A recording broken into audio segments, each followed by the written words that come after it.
Stock market की दुनिया में एक ऐसा प्लेग्राउंड है जहां आम इन्वेस्टर्स अलाउड नहीं होते। यहाँ सिर्फ करोड़पतिस खेलते हैं एंड डील्स होती हैं बिलियन डॉलर्स की और स्ट्रैटेजीज इतनी कॉम्प्लेक्स कि आम म्यूचुअल फंड्स के कंपैरिजन में ये अलग ही लीग है। जी हाँ, मैं हेज फंड्स की बात कर रही हूँ। यूएसए में तो काफी हेज फंड्स ऑपरेट होते हैं एंड इंडिया में भी क्वाइटली ये अपना एम्पायर बिल्ड कर रहे हैं। नमस्ते दोस्तों, मैं हूँ मानसी और आज अरिहंत प्लस के प्लेटफॉर्म पर हम हेज फंड्स के सीक्रेट्स डिकोड करेंगे। एक ऐसी इन्वेस्टमेंट दुनिया जो हाई रिस्क भी है, हाई रिवॉर्ड भी एंड थोड़ी सी एक्सक्लूसिव भी। हेज फंड्स इंडिया में ऑफिशियली ऑल्टरनेटिव इन्वेस्टमेंट फंड्स के नाम से जाने जाते हैं। सेबी के रेगुलेशंस के अकॉर्डिंग इनमें मिनिमम इन्वेस्टमेंट 1 करोड़ रुपीस है।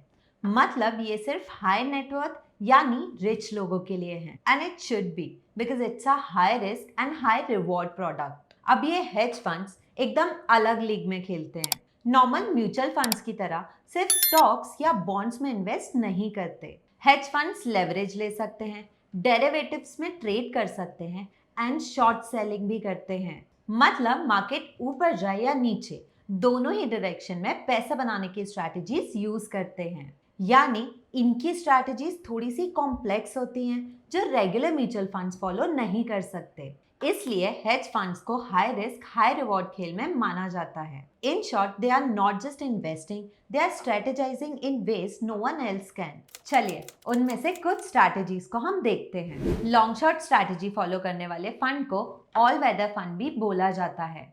इसमें फंड मैनेजर एक ही टाइम पर दो चीजें करते हैं। वो कुछ स्टॉक्स को खरीदते हैं क्योंकि उन्हें लगता है कि उनकी प्राइस ऊपर जाएगी और उसी टाइम पर वो कुछ स्टॉक्स को बेचते हैं जो उन्हें लगता है कि उनकी प्राइस नीचे जाएगी।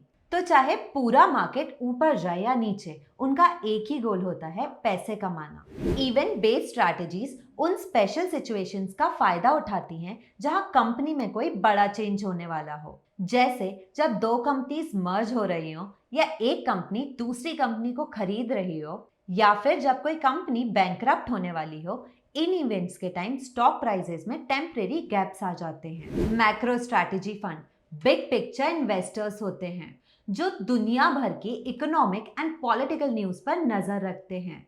ये फंड्स बड़े इकोनॉमिक ट्रेंड्स का फायदा उठाते हैं। एग्जाम्पल, अगर फंड मैनेजर को लगता है कि क्रूड ऑयल के प्राइसेस बढ़ेंगे और रुपये कमजोर होगा, तो वो ऑयल कंपनीज के स्टॉक्स खरीद सकते हैं एंड डॉलर बेस्ड इन्वेस्टमेंट्स कर सकते हैं। Algorithmic trading strategies computer programs use करती हैं ऑटोमेटिक ट्रेडिंग के लिए। They are much faster in taking decisions compared to humans. Bottom line, ये सब स्ट्रैटेजीज कंप्यूटर के स्पीड एंड मैथमेटिक्स का यूज करके छोटी छोटी प्रॉफिट अपॉर्चुनिटीज ढूंढती हैं जो नॉर्मल इन्वेस्टर्स मिस कर जाते हैं। हेज फंड्स में नॉर्मल म्यूचुअल फंड से ज्यादा रिस्क होती है और इन्वेस्टर को इन्हें समझना जरूरी है। सबसे बड़ा रिस्क लेवरेज का आता है। Hedge funds borrowed money use कर सकते हैं इन्वेस्टिंग के लिए। अगर फंड ₹100 है तो वो 200 to 400 तक का एक्सपोजर ले सकता है बोरोइंग करके। ये प्रॉफिट्स को मल्टीप्लाई कर सकता है लेकिन लॉसेस को भी। अनलाइक म्यूचुअल फंड्स जहां लेवरेज पर स्ट्रिक्ट लिमिट्स हैं, हेज फंड्स पर कोई रेगुलेटरी कैप नहीं है। डेली बेसिस पर फंड को मार्जिन मनी देनी पड़ती है और अगर मार्केट अनफेवरेबल मूव करे तो एडिशनल मनी भी डालनी पड़ सकती है। लिक्विडिटी एक और बड़ा चैलेंज है हेज फंड्स में।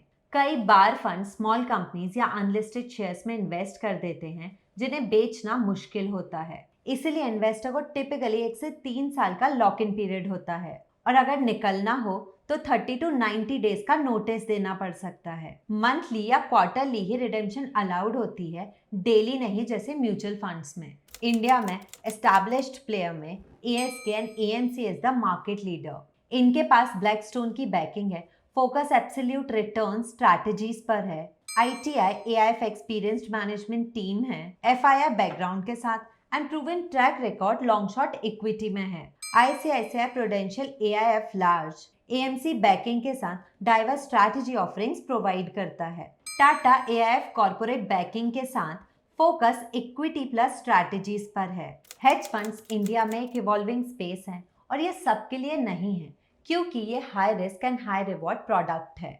1 करोड़ की entry barrier complex tax treatment और high fees make them exclusive. लेकिन सही फंड मैनेजर्स के साथ ये एक्स्ट्रा ऑर्डिनरी रिटर्न्स देने का पोटेंशियल रखते हैं। हमेशा याद रखिए, एक सही फंड मैनेजर मार्केट से 30% ज्यादा रिटर्न दे सकता है, लेकिन एक गलत फंड मैनेजर आपकी सारी इन्वेस्टमेंट डुबा सकता है। So choosing the right fund and its manager is a critical decision. अपने करोड़ इन्वेस्ट करने से पहले अपने टैक्स एडजस्टेड रिटर्न्स को दूसरे ऑप्शंस जैसे म्यूचुअल फंड या पीएमएस से जरूर कंपेयर करें। इंडिया का हेज फंड इंडस्ट्री अभी इन्फ्लेक्शन पॉइंट पर है। सवाल ये है, क्या ये अगले डेकेड में बिलियन डॉलर अपॉर्चुनिटी बनेंगे या फिर एलीट इन्वेस्टर्स के नीचे प्लेग्राउंड रहेंगे? Time will tell. Hope you find this video informative. मिलते हैं अगली वीडियो में जल्द ही।